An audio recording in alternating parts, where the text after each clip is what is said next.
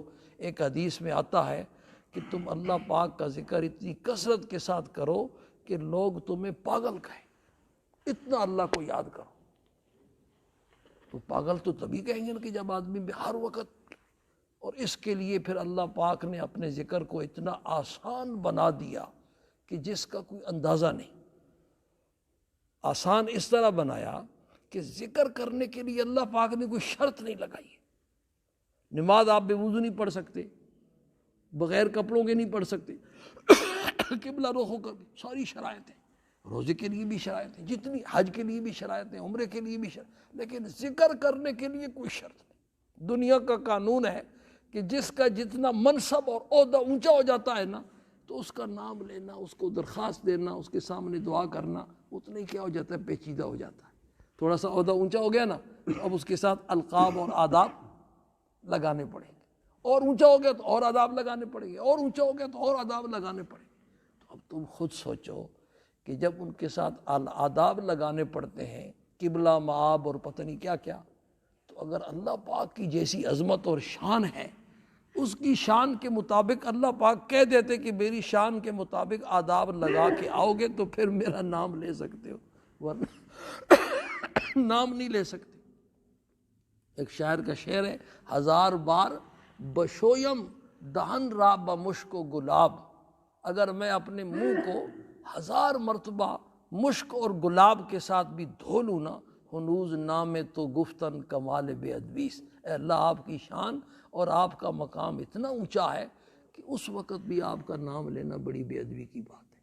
تو ہمارے یہ گندے منہ پتہ نہیں دن میں ہم کیا بکواس کرتے رہتے ہیں، منہ سے کیا کیا نکالتے رہتے ہیں، اور کیسے کیسے گندے ہیں ہمارے، لیکن اللہ پاک نے اپنا نام لینا کتنا آسان کر دیا۔ ان پڑھ سے ان پڑھ آدمی اور چھوٹے سے چھوٹا بچہ بھی یا اللہ، سب سے پہلا لفظ بچے کو ہم جو سکھلاتے ہیں پڑھ لا الہ الا اللہ۔